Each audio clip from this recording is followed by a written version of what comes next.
Very good morning to all the participants at the course center. As Professor Singla has told, I will be talking to you on quality in technical education. Before we go to quality in technical education, let me talk what is quality. I am a mechanical engineer, so I will talk many of the things which are related to mechanical engineering only. Now let us see what is quality. Many times we say that this product has very good quality,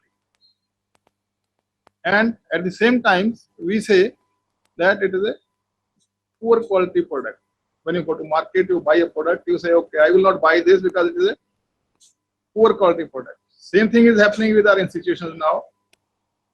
The employers are saying that we will not take your product, we will not take your students, we will not employ your students because you are producing poor quality students. So now let's see what is the meaning of quality then. Very simple definition of quality is fitness for use. That means whatever you produce, whatever you are producing, it should meet the requirements of uses for which it has been produced. Right? That means whatever we are producing, it has to perform some function. It may be a standalone product, or it may go into as a sub-component or a component of a bigger product. Now we are producing students, and our employers are saying that what you produce we do not want, and what we want you are not producing. Or they say what you teach we do not want, and what we want you are not teaching. That means our product is not a quality product, and it is not meeting the user's requirements. Nowadays, if you go to market, if you see the general buying, trend is that we want to go beyond minimum expectations. We want to give the customer something more. So everybody wants that whatever I am paying for it, what I am paying for a product, I should get the value for it.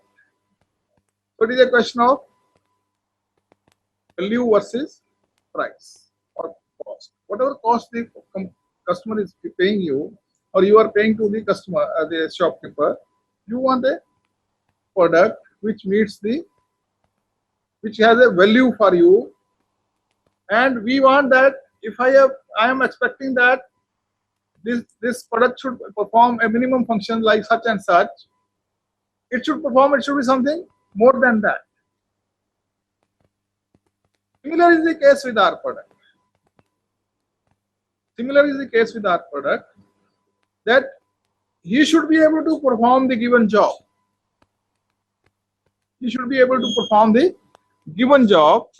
At the same time, he should know something more. Something more means he should be able to work in a, let's say, team.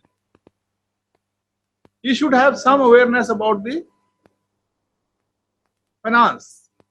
He should have some awareness about the project. He should know what are his duties for the society in which he has to live. He should know what are the cultural requirements of the society where his product will be used. He should know that the cost of the product he is designing or manufacturing should be minimum. So we want that, the employer wants that your student should be exposed to all this. At the same time, he should know the technicalities of the job also. He should be able to design also. But at the same time, while designing, he should keep in mind that I have to send it in such and such locality where this color is not liked. So why should I put a paint of that color on that product? So quality is basically fitness for use. In fact, as I said, it is beyond use also, something more than what we want. Every product you are producing, you are sending to the market, it has to perform a defined function. That is called the primary function. At the same time, we may need that the product should have some secondary functions also to perform. I normally give an example of pen. The primary function of a pen is to write. To market, you buy a pen for 2 rupees, it writes very well, very smooth. But at the same time, I carry a pen which costs, let's say, 200 rupees in the market, for which there is a big advertisement on the TV. So what has happened there? When my requirement is to write only, why should I spend 200 rupees on the pen? Because it has happened because there is a secondary function attached to the pen which has become more important than the primary function. I want that the pen which I am carrying should look good. It probably adds to my personality. It is a status symbol that I am carrying a pen which costs 500 rupees. So the primary function of the pen was to write only, but the secondary function has taken over. So we have to see what the customer wants, whether he is buying pen for writing only or he is going beyond that. What is the cost? What is the cost he is able to pay, more than able, ready to pay? What is the cost he is ready to pay for the product? Anyway, then that is what I mean by quality of a product. And what is quality assurance? There are two more terms, quality control and quality assurance. Quality control is basically what I call it as post-production technique. That means you have produced something, you have already done something, and you are now trying to check the quality, maybe for future purposes. That means already the students have gone through a semester, you take the feedback after the semester. After one semester, full semester of teaching, you take the feedback, then the students say that okay, computer programming was not taught to us by a good teacher, or we couldn't understand computer programming subject as it is. Now, I will not say there is no use of this feedback.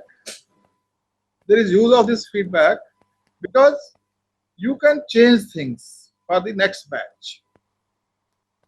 You can say that okay, maybe this teacher was not properly trained, or we didn't give some enough time to work on the practical in the labs. So from next time you make a change. What has happened in quality control here? What has happened here? The product which you have already produced, the semester, the batch which has already gone through that subject, they have suffered. They have not learned. Although we are trying to control the quality, but it is a post-production criteria.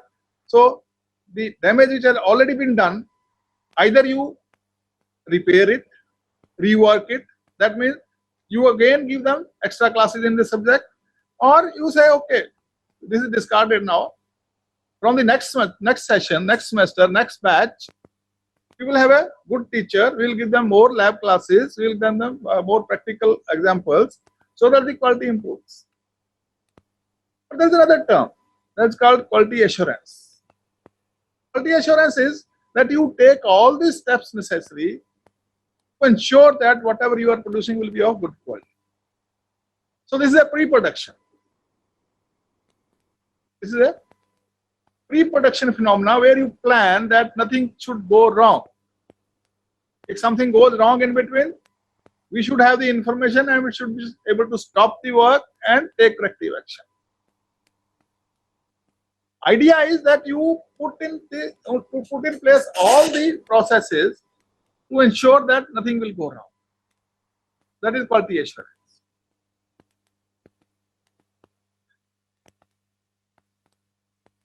What are the issues in teaching learning? I'm talking in general.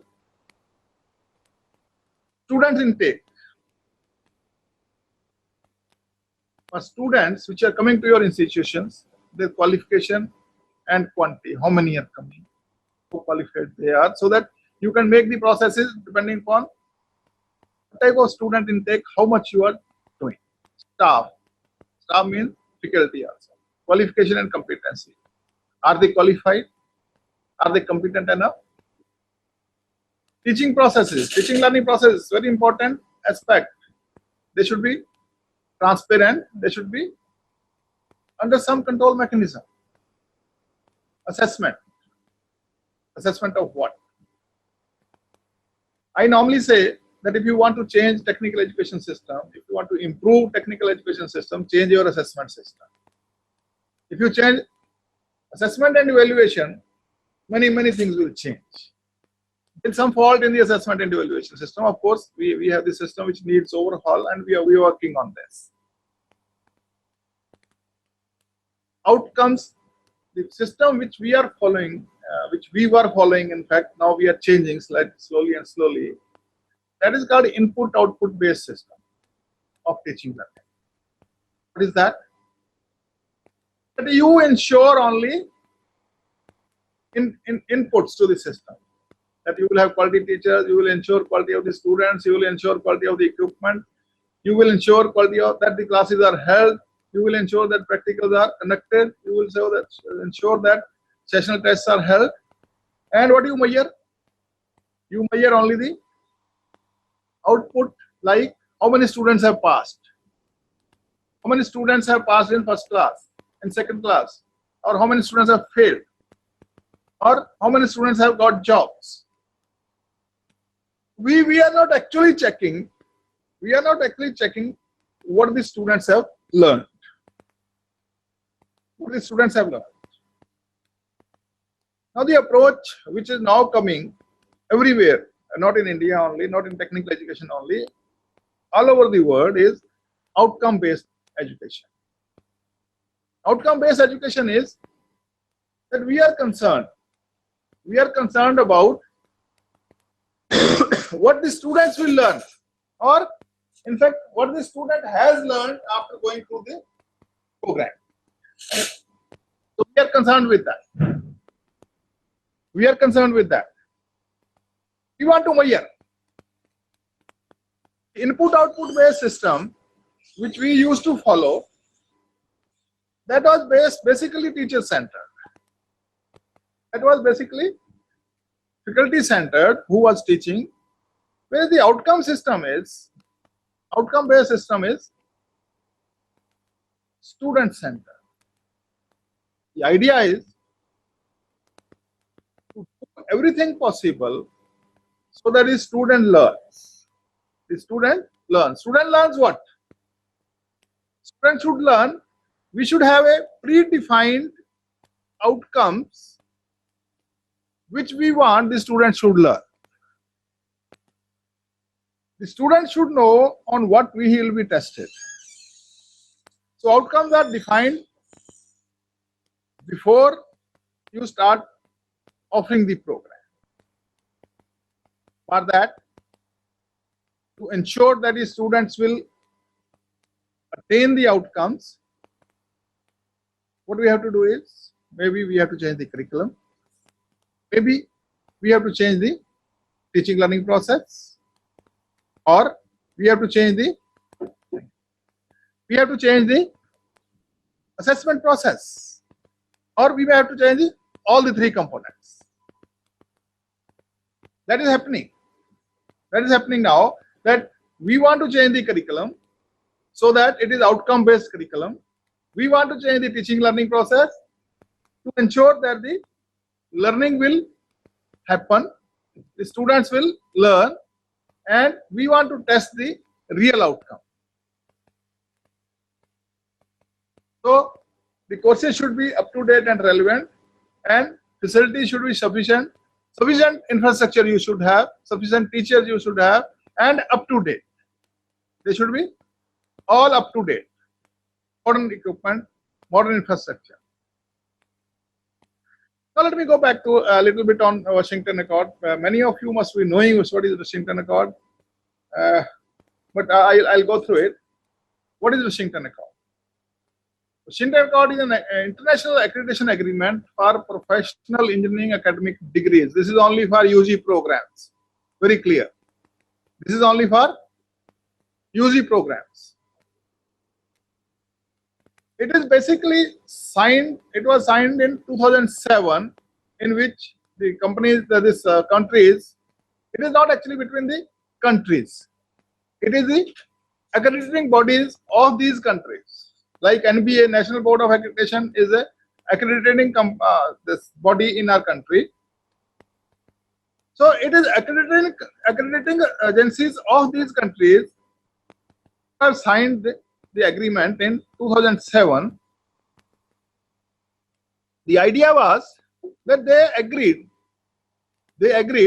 that the engineering degree of these countries will be acceptable to each other. That means if somebody does his engineering degree from Hong Kong, he can go and work in United States as an engineer.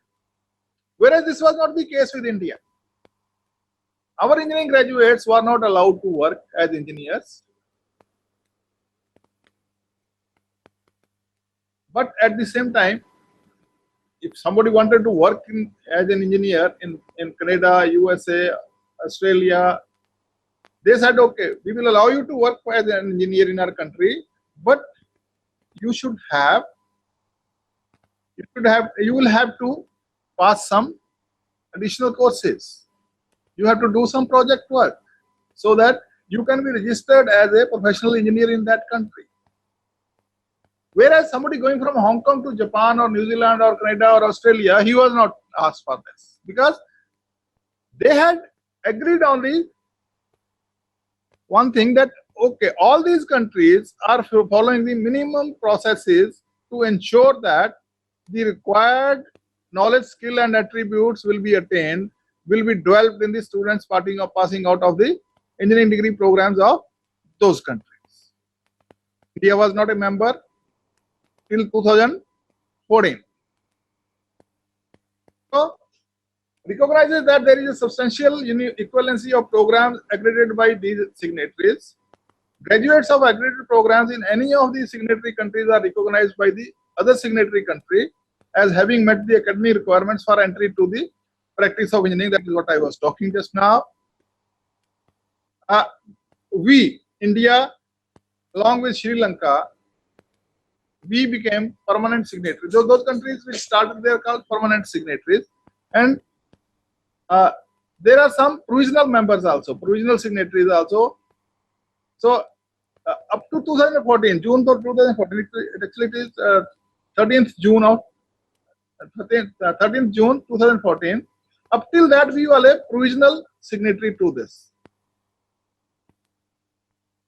In June 2014, we became permanent signatories to the Washington Accord.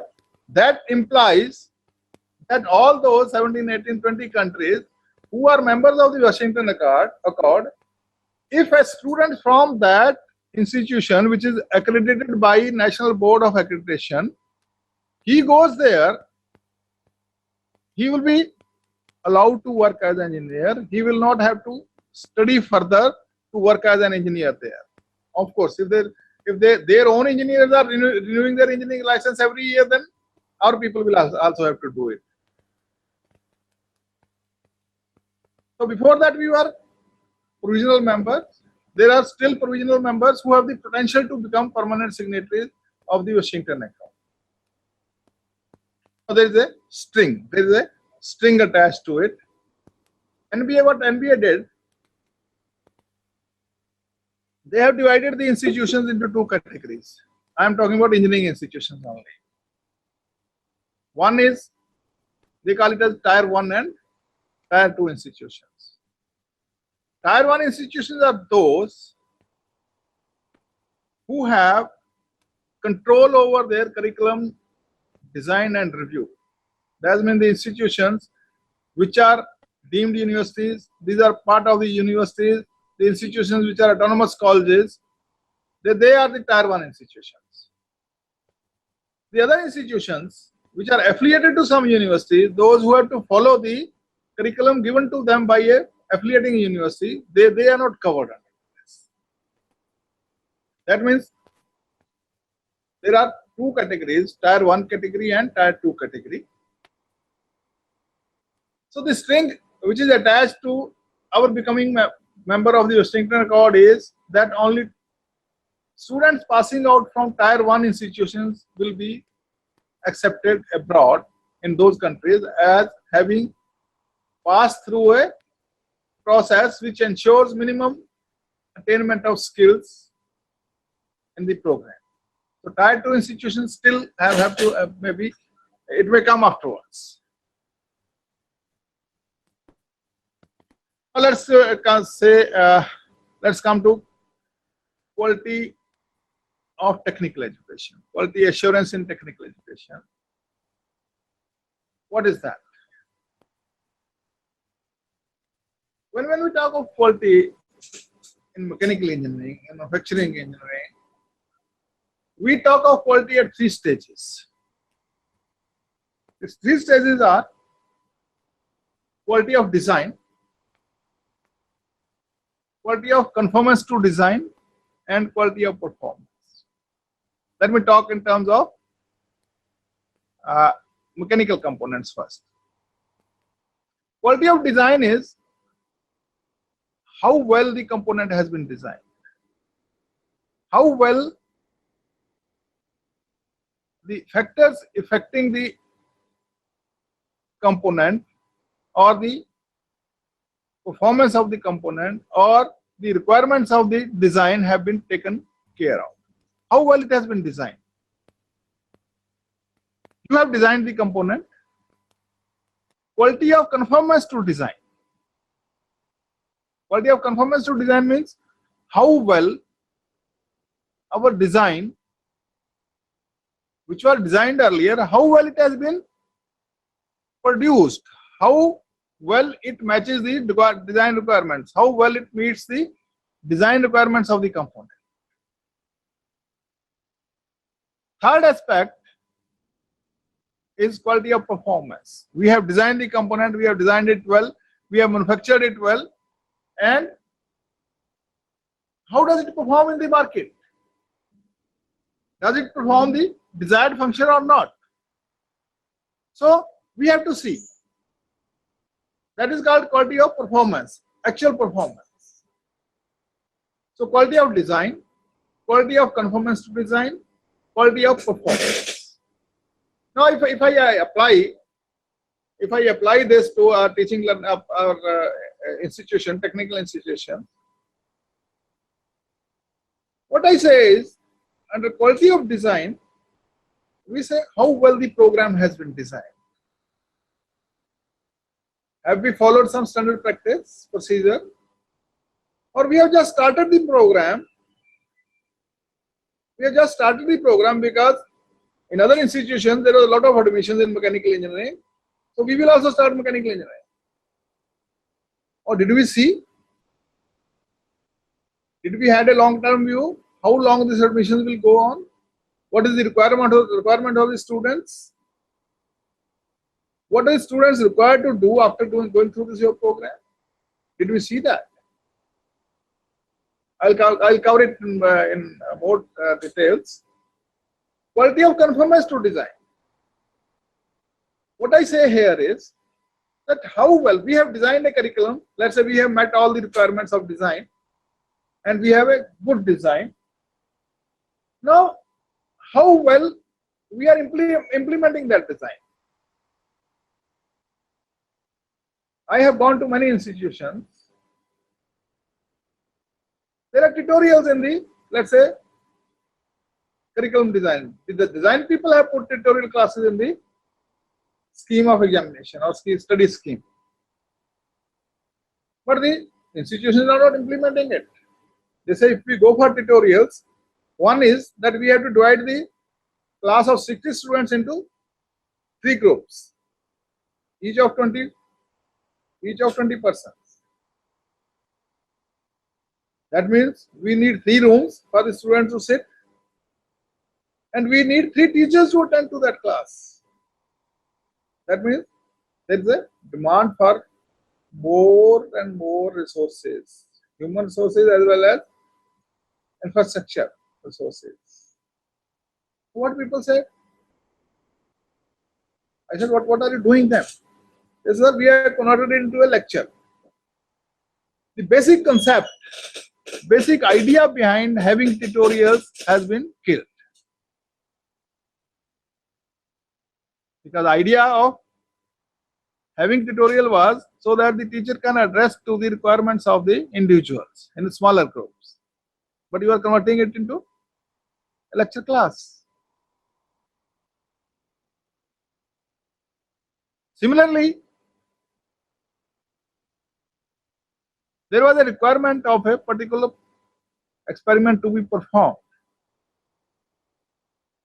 But what we have done is, we have purchased a small model made of wood, and we just show it to the students.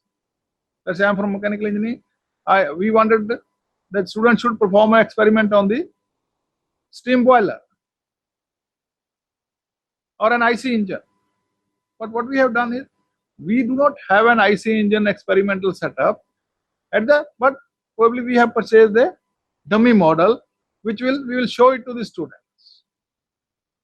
So how well we are conforming to the design requirements, that will affect the quality of the students you are producing.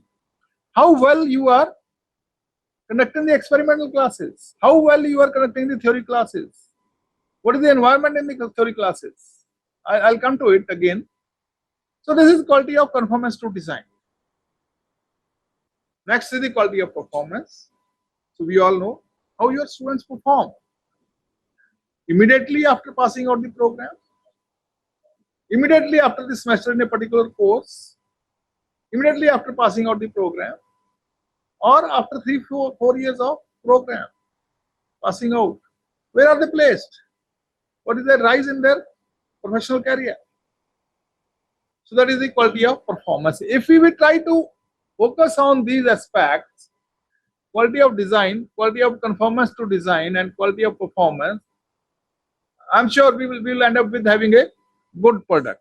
Good product means good students who will be able to perform in the given job roles where they are employed. Now let's see what are the design aspects. How do we start?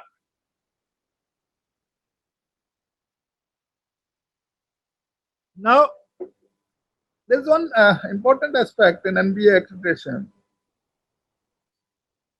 NBA will accredit a program, not the department. Now let me just explain. I'm sure you are all knowing, but let me repeat it. NBA will differentiate between department and program. Department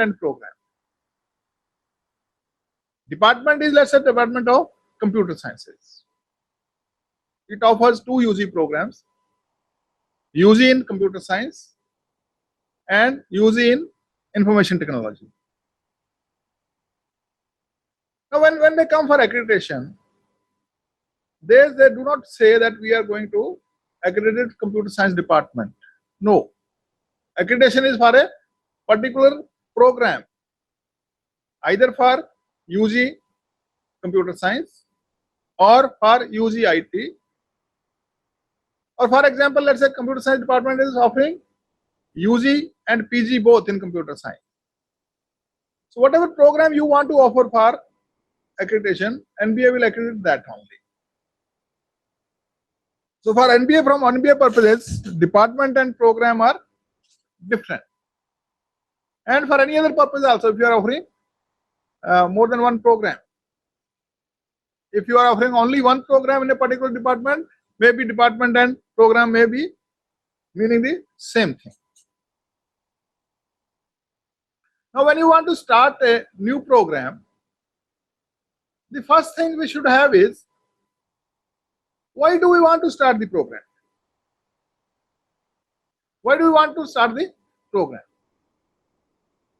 We should have a vision and mission of the department or the program. At the same time, we should have vision and mission of the institute itself. When we started the vision at the institute, we should have thought over a longer range whether we should start the institute or not. What will happen? And what we want to do with this institution actually. It is not a business proposition. Maybe it will start giving you money afterward, but what actually is the vision? What do you want? Making money is not the vision. Vision is to produce good students who will contribute to the society, who will contribute at national and international levels. So what is vision? Vision is basically a long-term view, long-term statement describing the long-term objectives of the institute or the program. Now let's say the one vision I have, to be a premier university that propagates the generation and dissemination of knowledge in cutting-edge technologies. So this is a bigger statement without specifying anything about what programs, what you want to do. Many things fit into it. All technology programs will fit into it. So vision is basically a long-term statement which is basically a guiding statement where we want to reach. And then what is mission? Mission is how we will achieve that vision, how we will attain that vision. Just see, the vision is to be a premier university that propagates the generation and innovation of knowledge in cutting-edge technologies. How do we do it? There are mission statements. Mission statements are that we will deliver quality academic programs based on state-of-the-art R&D. That will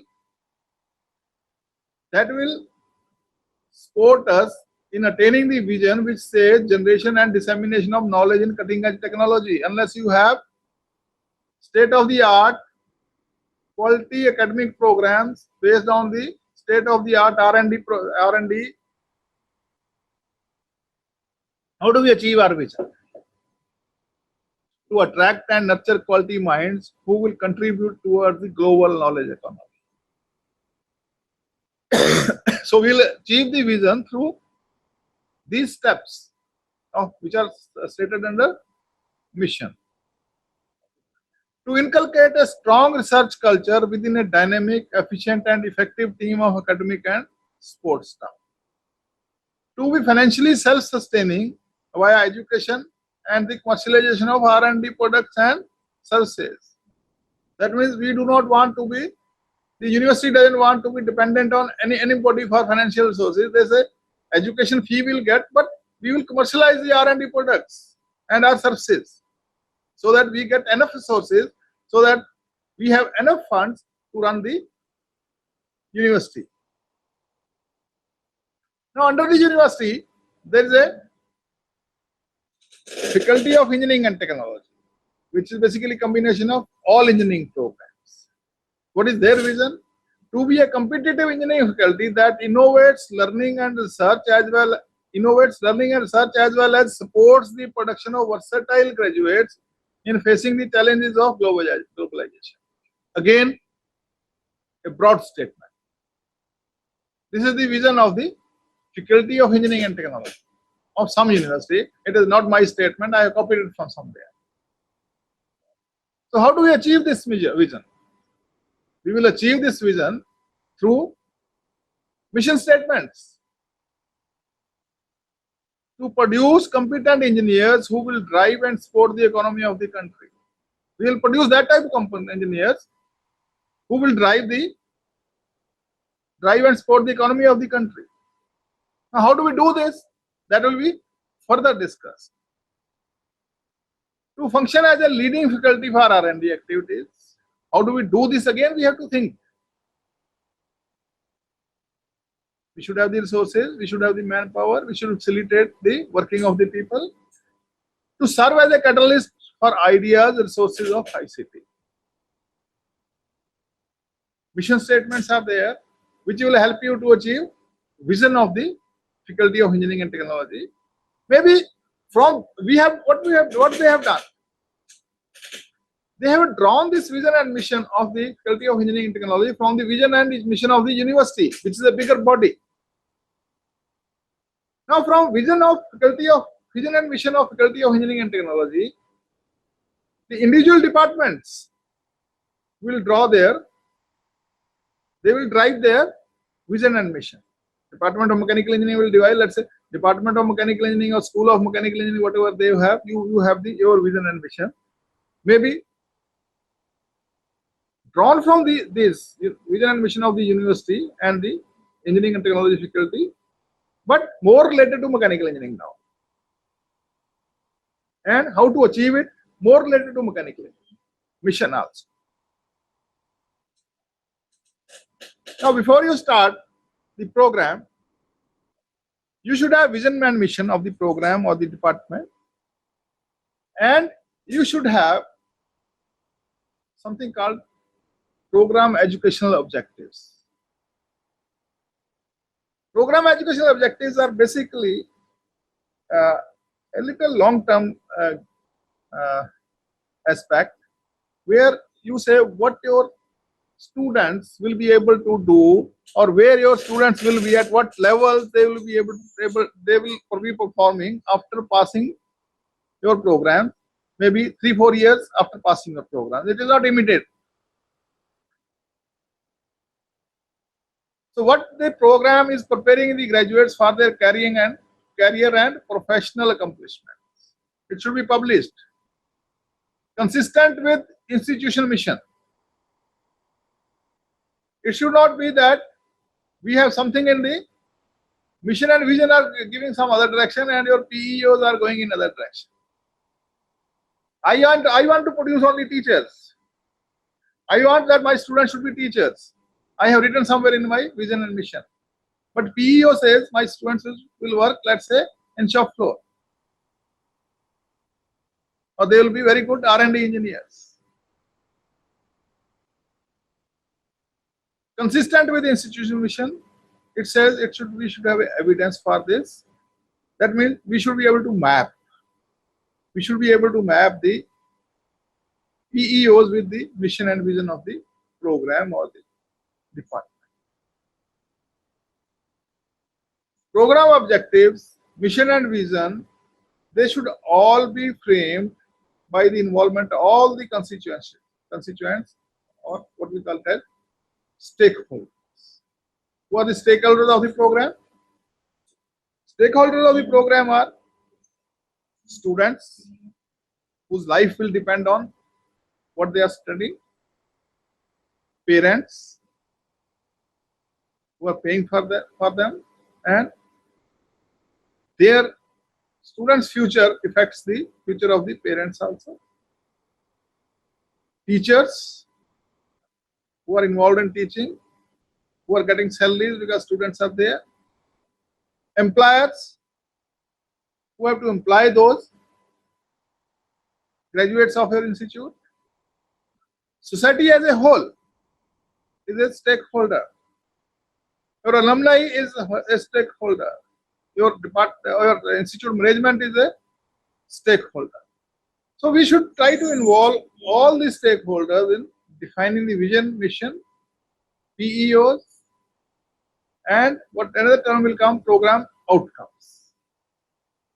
That all should be designed, all should be written, all should be finalized by involving all the stakeholders of the program.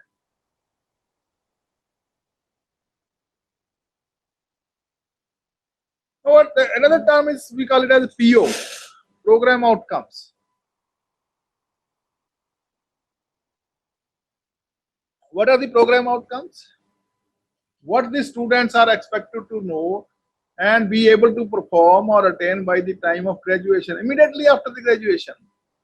What will be their capabilities? Capabilities in terms of skill, knowledge, and attitude. They are basically measurable things.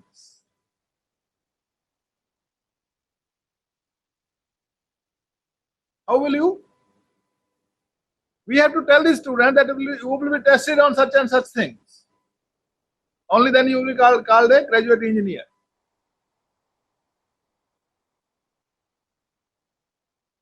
Now, these are some of the, as per NBA, National Board of Accreditation, these are some of the program outcomes. They are called graduate attributes also, they are called engineering attributes also, which have been listed.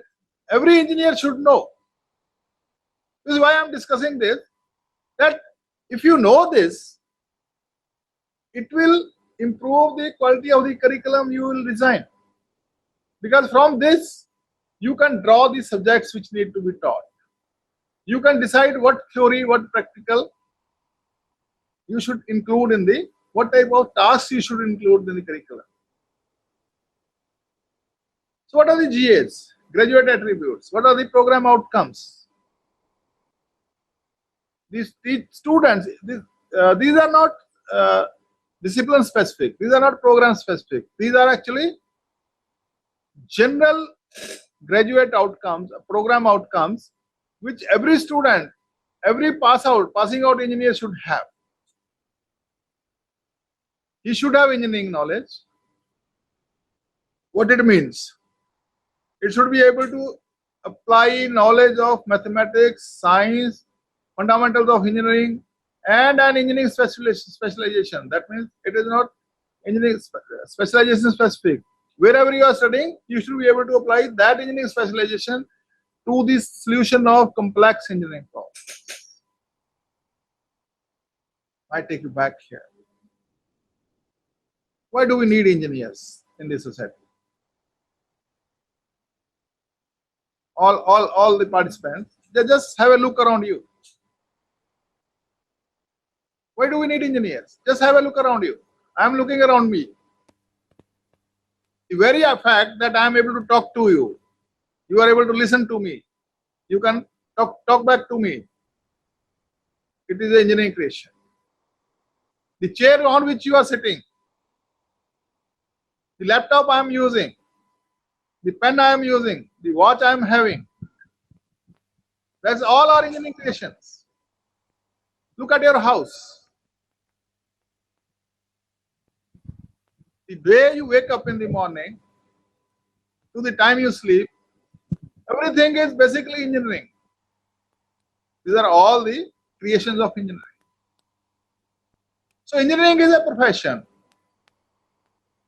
Engineering is a profession which has to make the life of human beings more comfortable.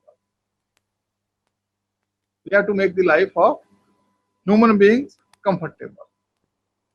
Engineering is a profession which has or which does affect the wealth and health of the, normally I say wealth, health and safety of the human beings. Because many things depend on what you design. Think of a plane. It carries 700 or 800 people. If it is not well designed, if it is not well designed by engineers, what can happen? Whatever we engineers or you engineers, we all engineers do, that affects the society as a whole. So we have to be careful.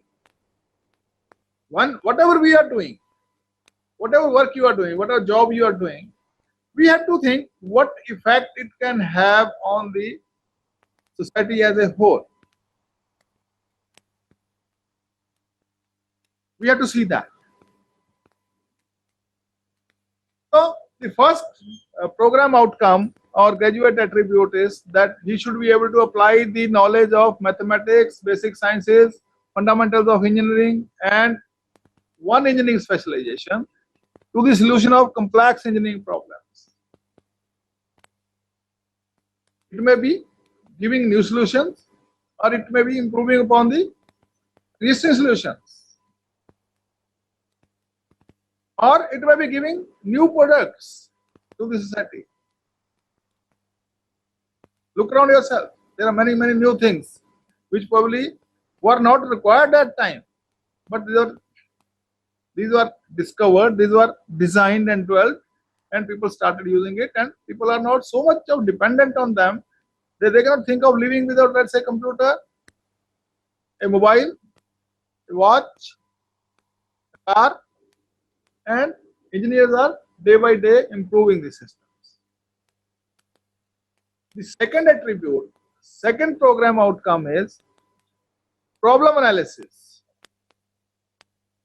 The engineer you are producing, he should be able to identify, formulate, research literature, and analyze complex engineering problems, reaching substantiated conclusions using first principles of mathematics, natural sciences, and engineering sciences.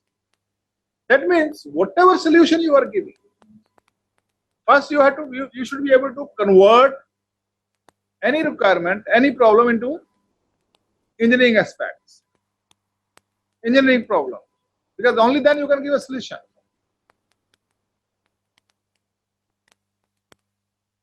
Then whatever solutions you give, that should be based on scientific principles. Then only people will accept it. Should be able to justify that, okay, this is not violating the basic principles of sciences, or this is based on the basic principle of science. Now, the third aspect, third PO is design and development of solutions.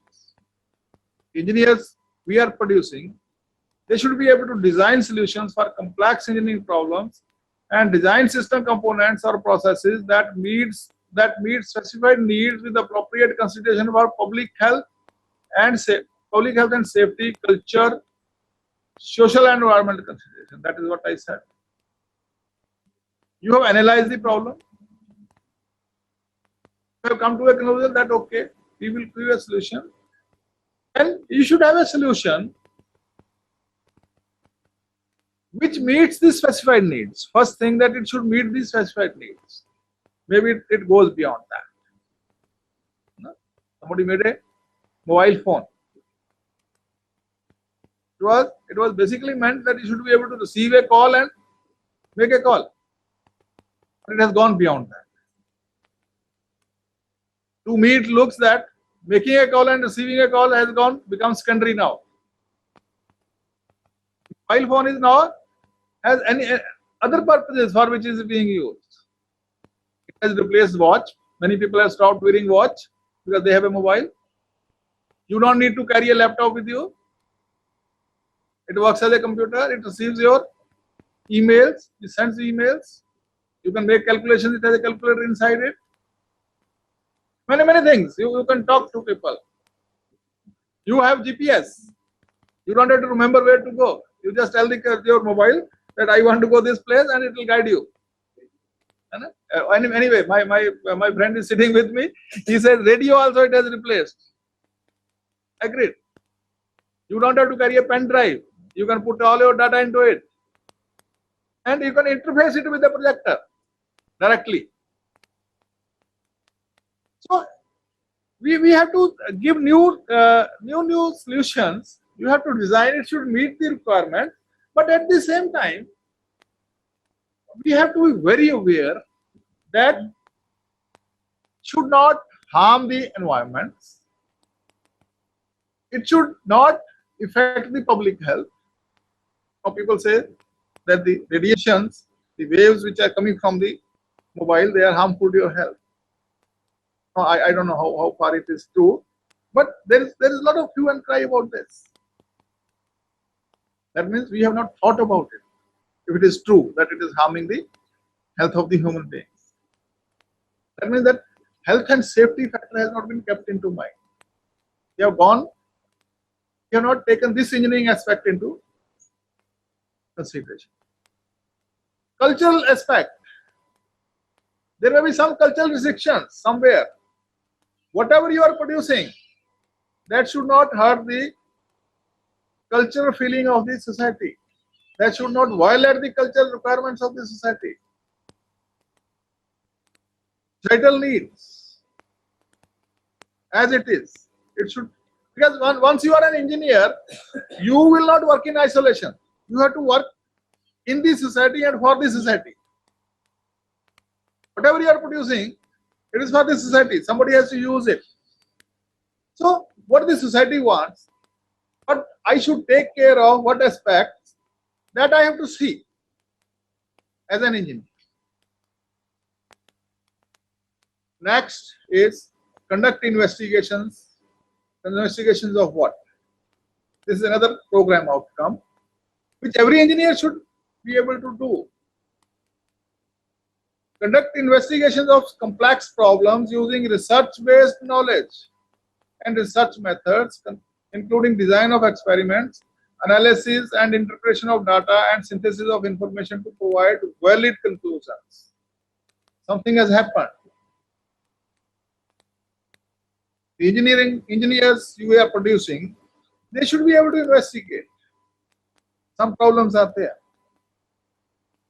So they should know what are the research technologies, research methodologies, how to conduct the investigations by doing minimum experimentation, how to analyze the results, how to interpret the data. The data doesn't have any meaning unless you are able to interpret it. I many times tell my students that engineering is why only. Engineering is more of why, less of how. Why it is happening? Why not other way? Of course, how is also our concern. But first question is why. Why it should be like this? If you can question that, why if you have in mind, probably you can come out with better solution. We should inculcate the habit of challenging the things into the students.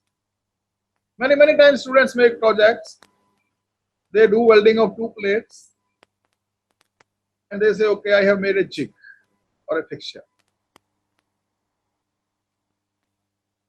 Now I tell my students that fixture you have made, a technician in the lab will make a better fixture. He will do better welding, he will do better machining also because he is a technician. What you have to do is, you have to analyze it from engineering point of view. If you are using a 10 mm plate, you should have the confidence that less than 10 mm is not acceptable here, it will fail. More than 10 mm will add cost, additional cost and weight to the component you are producing. But how will they be able to tell this? If they know how to analyze, if they know what are the loads coming on the fixture, if they know what are the material, if they know the engineering properties of the material, only then they will be able to decide. If they know what are the tools they can use to do that, without actually doing it, maybe they can simulate the things on the computer. So if they do that, probably then only they will be able to come out with solutions. So it is conduct investigations of complex problems using research-based knowledge and research methods, including design of experiments, analysis and interpretation of data, and synthesis of information to provide valid conclusions with scientific basis. You should have a basis. Why you are doing this? Modern tool usage, very important aspect. The engineer should be knowing what are the modern tools available in his discipline, in his domain, which are available to solve the problems. Create, select and apply appropriate techniques, sources and modern engineering and IT tools including prediction and modeling to complex engineering activities with an understanding of the limitations.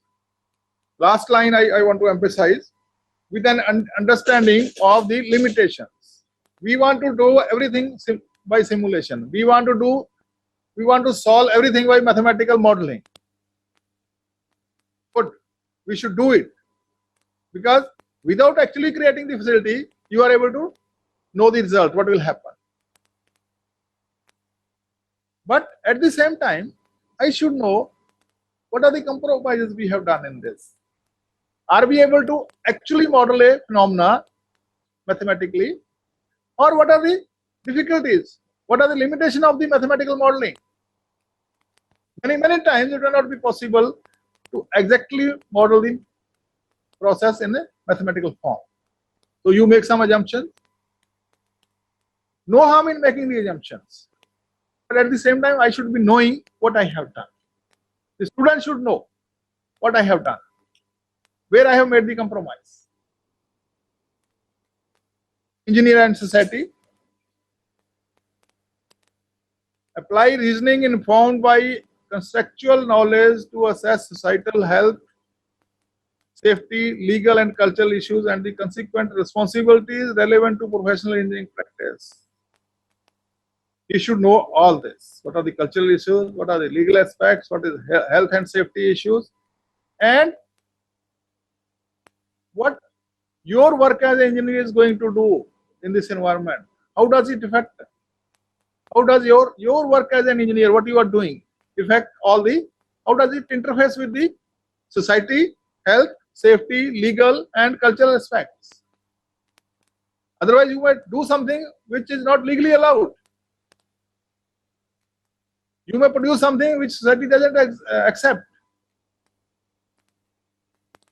You may do something where safety of the persons working around is not ensured, or the product you are producing affects the health of the users. All this has to be integrated into the curriculum or design of the program. I don't say that you put a subject on health and safety in engineering. No. When you are teaching the subjects, other subjects, let's say you are teaching the design of machines, give an input there on safety. You are teaching them working on chemicals. How your products can affect the health of the person, teach them there, integrate it into this. Environment and sustainability. Whatever we are producing, we should try to produce sustainable products. Those which do not harm the environment as it is. Ethics. Apply ethical principles and commit to professional ethics and responsibility and norms of engineering practices. I have written professional ethics here. Of course, the students who are coming to you, they will be almost already 18 years old. They must have learned all the ethics by now. But what I want is that they should learn the professional ethics here. Like that I will not claim the credit for anybody else's work. If I am using somebody else's work, I must acknowledge it. So that has to be inculcated, and there is no subject which will teach all this. It is a question of practicing only. Individual and teamwork. Function effectively as an individual and as a member or leader of the diverse teams and in multidisciplinary settings. That means we should have inbuilt component in the course design that required the student to work as an individual, as a member of the group, as leader of the group, in his own discipline, as well as in multidisciplinary acts, multidisciplinary teams. Because we do not produce anything which needs the knowledge and skills of a particular discipline only. Let's say a plain mechanical engineer may not be of any use unless he knows something of computers, something of electronics. He may not be going very deep into these disciplines, but at least he should have an idea, or he should be able to integrate his product with the other disciplines. I want to put a operating panel on the machine. I should know how it works and what are the requirements. Maybe there are some cables and wires usually going from that panel. So I should make a provision. At least specification, you should know what is the requirement. So that when you are designing that component, you make allowance for everything. You make arrangement for all these aspects. Communication is very important. Communicate effectively on complex engineering activities with the engineering community. Just see, there are two things written here, with the engineering community and with the society at large. He should know what audience he is addressing or what type of people he is talking to. If he is talking to engineering community, he should know what to talk. When he is talking to society at a large who are not knowing the technical terms, there is no issue of talking technical terms with them. Talk in a language which they understand. The engineer should be able to present his ideas. He should be able to make reports. He should be able to make presentations. And he should be able to give and receive instruction very clearly. There are circumstances where you have a very intelligent person, but he cannot deliver. He cannot deliver, he cannot talk, he cannot convey what he wants. There is no use of it. At the same time, it should not be that you are always telling stories only. You do not know the subject at all. Project management and finance. Very important, because as people will rise in their life, they will be involved into finance, they will be involved into project management also.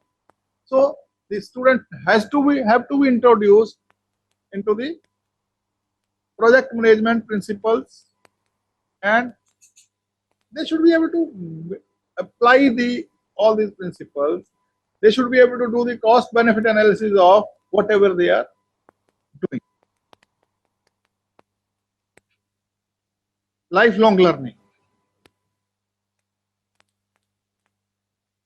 That means sometimes we say it, learning to learn also. The student has to be exposed to, they have to be put in certain circumstances where they have to learn themselves, so that they get into the habit of reading and learning themselves. Very important. Because once they go out of the institution, they should be able to learn themselves what is happening in their field, what is happening around. Now I have given you this 12 engineering attributes, graduate attributes, or program outcomes. Now why did I discuss all this with you in engineering? One is that we should know as teachers, as curriculum designers, as program designers, that all this we have to teach the student. The student should be able to do all this when he comes out. When he completes the program, he should be able to have the attributes which are listed under graduate attributes or program outcomes. But now we have to think, what should we do? What should we do so that the student attains all these attributes? That is important. Unless we know what the student has to do after passing the program, how will you design the program? How will you make the curriculum? How will you develop the labs? How will you select the faculty? So we have to keep all these things into mind.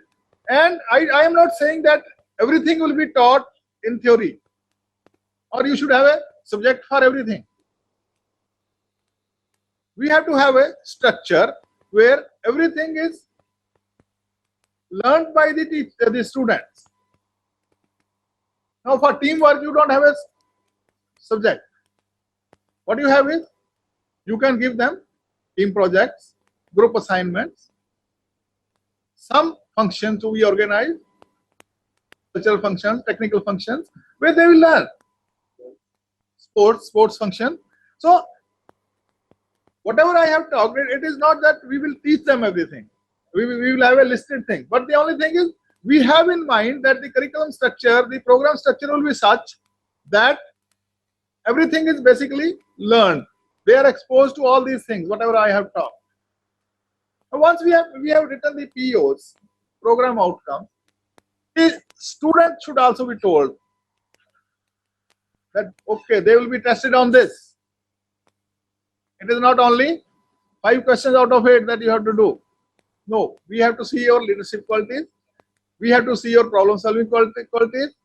We have to see your analysis qualities. We have to see your modern tool usage qualities. We have to see how sensitive you are to the society.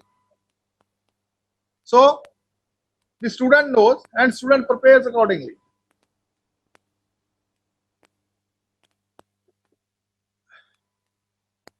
Now once you have done it, that means naturally we have to have the courses which we will teach so that the student attain all these outcomes. You list the subjects, you list the courses, we call it as courses. Course listing also should, the student has to be told why he is studying this. Like, let's say I ask a mechanical engineer, why should he study mathematics? He says, I will not use mathematics at all. Why should he study? Then he has to be told that these are the places where you will use mathematics. Why should I study electrical engineering and mechanical engineering? Subject of electrical engineering is there. I have to tell him what is the importance, why he is studying, and what he will learn after going to the subject. There is something called course outcomes. Whenever you have a subject, you write the course outcomes. We call it as something learning outcomes of the course also. So after, there are 2 things actually. One is course objectives, second is course outcomes. What I differentiate it is that course objectives are basically what I will teach during this program, during this course subject. Whereas course outcomes is how I will test. What you will learn and I will test after going through the subject. So you have to write all the course outcomes for all the subjects. Why should you teach and what the students will learn after going through this program.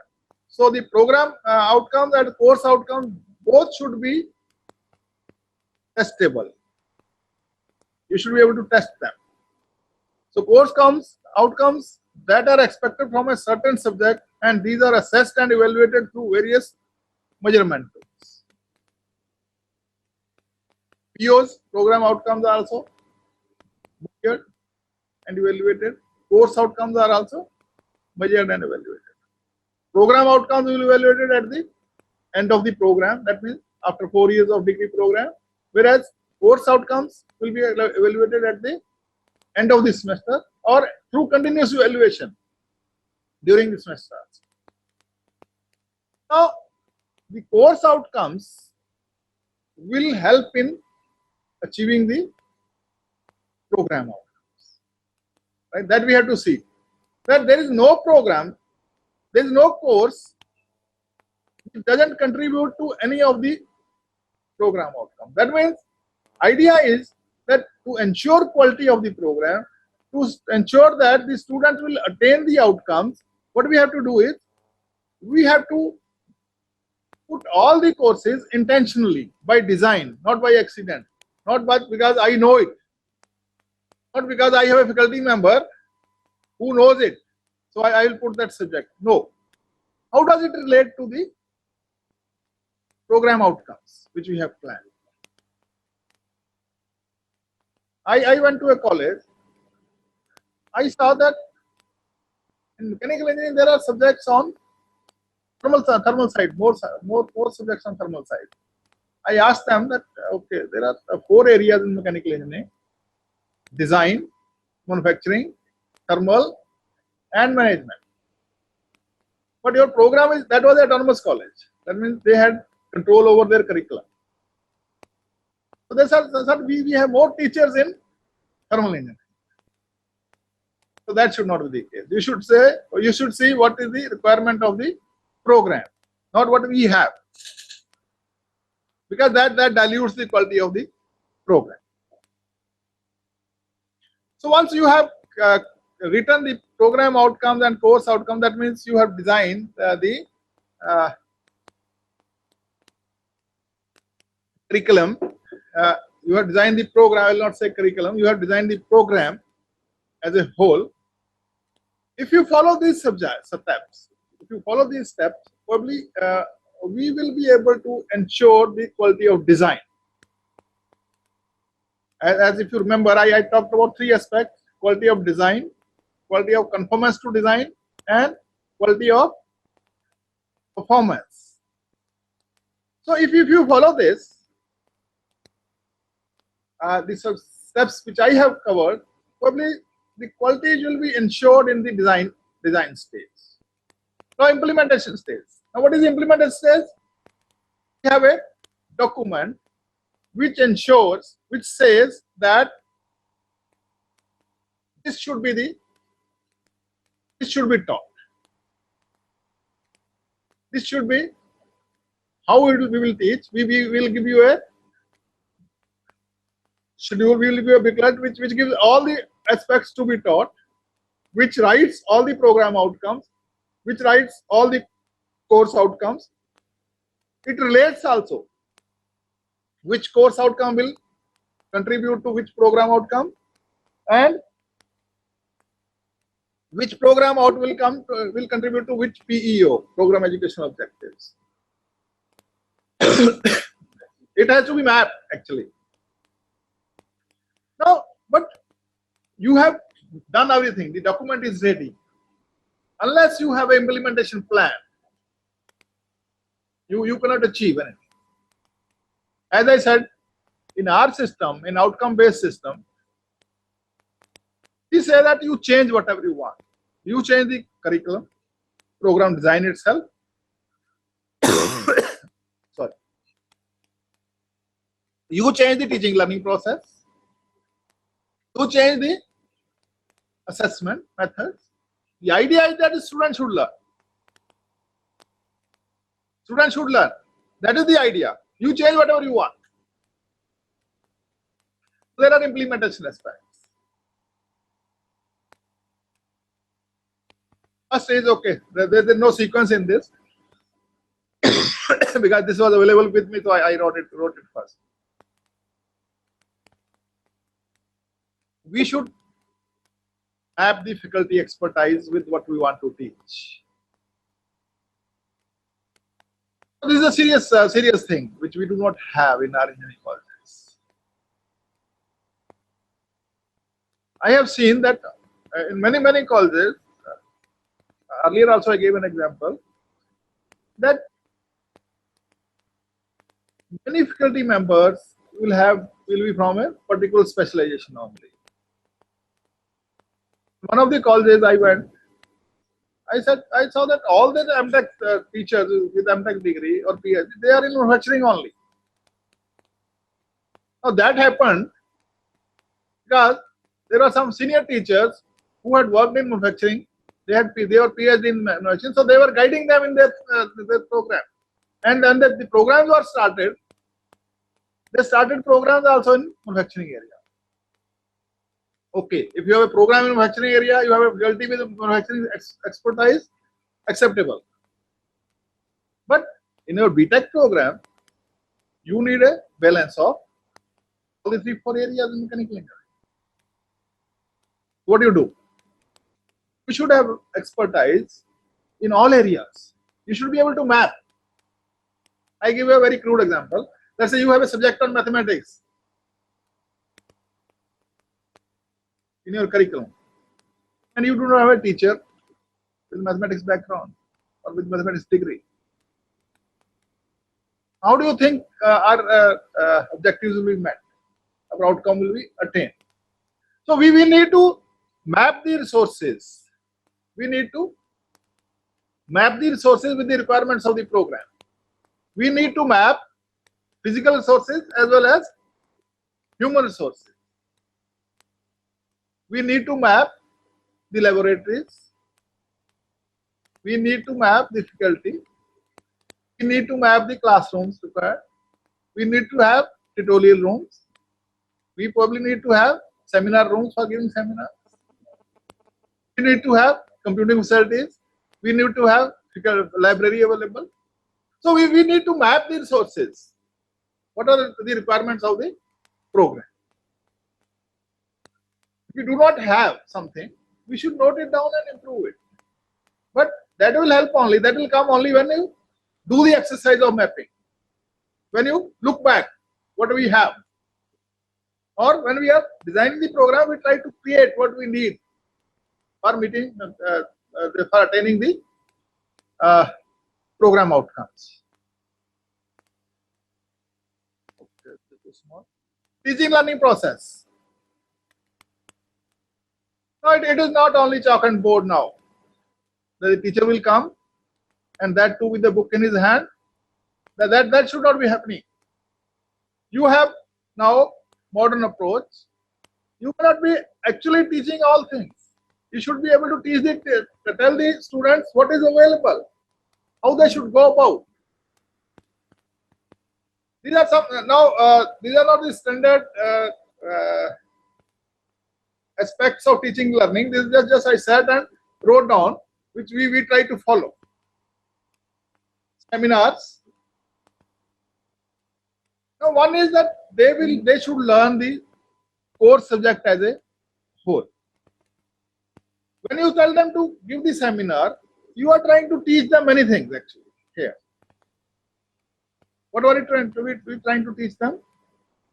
One is they will work on a particular topic, let's say in that given subject. That means technical knowledge will come. They will know the communication skills because they will present. They will prepare some slides, right? They will know how to interact with the people. They will know how to present their case. So we have not added any subject on communication skill, but we have integrated it into the curriculum as a whole. That is what I am saying, that we do not have to have a subject for each of the aspects of graduate attributes or program outcomes. This should be integrated in the subjects as a whole. Quizzes, lab classes. That means you will give a quiz so that the students are able to answer. The student will remain attentive also, and they'll study also because they know the teacher is going to ask in the next class. Some quiz will be there. Lab classes, very important aspect where probably we are weak in our engineering programs, technical programs, both diploma and degree programs. Now, we should improve on this. We should improve on this. We should have sufficient facilities. We should have sufficient setups. And all the equipment should be in working order. I have seen in electronics labs, invariably the students work on kits. They do not know what is happening inside the kit. They do not know what is the supply, what is the voltage given to a IC, whether it is AC or DC. Because that poor fellow is putting the plug in the socket only. That is 220 volts AC. So if you ask them what is the supply given to an IC, he will say 220 volts AC. Because he doesn't know it. He doesn't know that there is a power supply function in this, there is a converter in this. So we should expose the students to the inside of the thing. They should not be working on black boxes. What they do is they put in the plug and take some reading, that is all. And again, they should come to white why of things. I went to a okay, I'll take more 5 to 10 minutes. I went to a college where the students were drawing a graph in physics lab. I said, what are you doing? Sir, I'm drawing a graph. I said, why are you drawing graph? Sir, I have taken the readings. I said, when you have this table with you, table of readings, why should you draw the graph? Sir has told me to draw the graph. That means he doesn't know why he should be drawing the graph. What he will get from this graph. What information, what more information he can get from the graph. So he doesn't know. I given another example. Everybody of us, all engineers, do an experiment on, we say verify Ohm's law. Very simple, because this is common to all branches. So what we do is, we tell the teacher that, okay, you need a voltmeter, you need an ammeter, you need a resistance, which you can vary, you need a battery source, power source. And we tell him that you take these 4 things. Then we tell him very precisely that you put the voltmeter in parallel, you put the ammeter in series, and you vary this resistance and note down the readings. Now he very faithfully repeats this, without knowing why a voltmeter has been connected in parallel, why an ammeter has been connected in series, why he is asked to vary only resistance. Why can't he vary the voltage supplied to it? Can he vary the current flowing through it? In my opinion, this student should be told that, okay, we have to verify the Ohm's law. You select the equipment, what you will do? What do you need? V is equal to IR, you have to verify. Select what you want. Now you vary, see what can be varied. Can you vary V? Can you vary I? Can you vary R? And if he has done it, he will not forget the whole of his life. So I am of the very strong opinion that we should go like this. Instead of spoon feeding them, we should, instead of having 10 experiments, we can have 5 experiments. But if you do it like this, probably it will be more effective. Okay, project work will teach you many things. Group tasks, because we are not winding up, I'll be a little faster. Industrial internship training, industrial visits, invited talks, beyond syllabus. Beyond syllabus is very important for affiliated colleges, because the syllabus is given to by the university. But the industry says, let's say in computer science, industry says, we want cloud computing too. The student should know cloud computing. Now, my university has not given him in the syllabus that cloud computing is a part, because syllabus was revised probably 3 years back, and it will take 2 more years to revise the syllabus. Now, for quality purposes, for producing the quality product, what we need to do is, we should go beyond syllabus. That, okay, I will call an expert and I will expose my students to cloud computing also. That will contribute to the quality of the students, quality of the technical education itself, needs of the weak students. All students are not equal.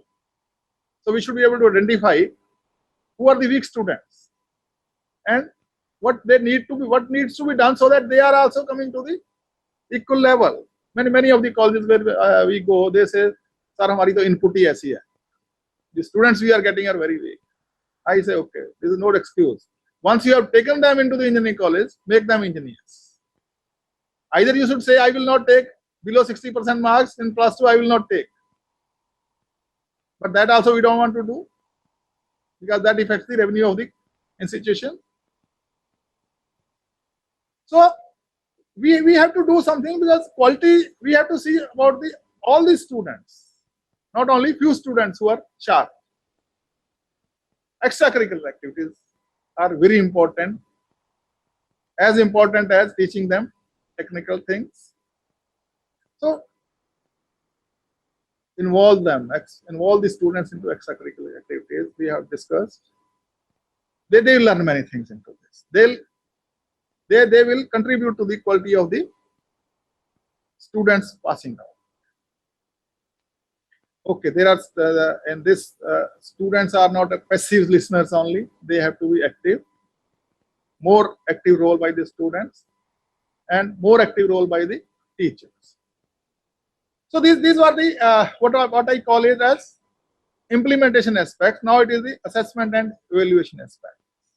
We have to change our evaluation aspects. As I earlier said, single one aspect which needs to be changed to change the technical education system is change the evaluation system. If you are able to do that, probably we will be able to improve the quality of the graduates which are passing through your passing from your organization. So I'll stop here. I could have continued for half an hour more probably, but there's the next lecture planned maybe. If you have any question, there is only one center, so we can entertain questions, please.